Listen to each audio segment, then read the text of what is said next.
आज की कहानी सिर्फ एक बच्चे की नहीं है। ये कहानी है उन लाखों परिवारों की जो आधुनिक बनने की दौड़ में कहीं न कहीं अपनी जड़ों से दूर होते जा रहे हैं। और शायद ये कहानी सुनने के बाद आप भी अपने घर के किसी बुजुर्ग को एक बार गले ज़रूर लगाना चाहेंगे। शहर के एक आलीशान फ्लैट में रहने वाला पवन अपने आप को बहुत आधुनिक और सफल मानता था। अच्छी नौकरी, बड़ी गाड़ी और शहर के नामी लोगों में उठना बैठना, बस यही उसकी दुनिया थी। उसका एक 5 साल का बेटा था आरव।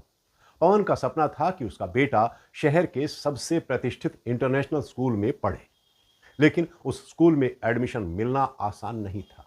वहां सिर्फ पढ़ाई नहीं, स्टेटस भी देखा जाता था। इसी वजह से पिछले 1 महीने से घर में एक अजीब सा माहौल था। आरव को बार बार अंग्रेजी के वाक्य रटाए जा रहे थे।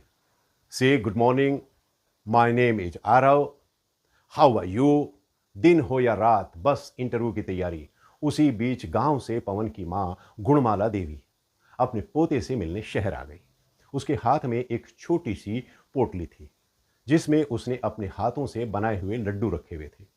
उसकी आंखों में खुशी थी, लेकिन जैसे ही वो घर में दाखिल हुई, पवन का चेहरा बदल गया। वो झुंझलाकर बोला, मम्मी, मैंने आपसे कितनी बार कहा है कि आरव के सामने अपनी देहाती भाषा मत बोला करो। कल उसका इंटरव्यू है। अगर उसने वहां जाकर राम राम या जय श्री कृष्ण बोल दिया तो मेरी नाक कट जाएगी। ये कोई गांव का स्कूल नहीं है।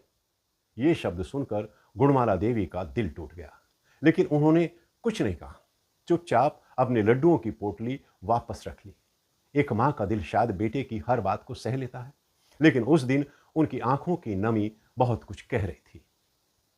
अब उन्हें सख्त हिदायत दे दी गई थी कि इंटरव्यू तक वे आरव से दूरी बनाए रखें, ताकि कहीं उनके संस्कार उसकी क्लास खराब ना कर दें। अगले दिन इंटरव्यू का दिन आ गया। स्कूल के बाहर महंगी गाड़ियों की लंबी कतार लगी थी। हर तरफ अंग्रेजी बोलते लोग दिखाई दे रहे थे। पवन और उसकी पत्नी रिया दोनों घबराए हुए थे। कुछ देर बाद उनका नंबर आया। वे प्रिंसिपल के कमरे में पहुंचे। प्रिंसिपल एक गंभीर और अनुभवी व्यक्ति थे। उन्होंने मुस्कुराकर आरव से कुछ सवाल पूछे, रंगों के नाम, जानवरों के नाम और अपना परिचय। आरव ने सब कुछ बिल्कुल सही बता दिया। पवन और रिया के चेहरे खिल उठे। उन्हें लगा अब तो एडमिशन पक्का है।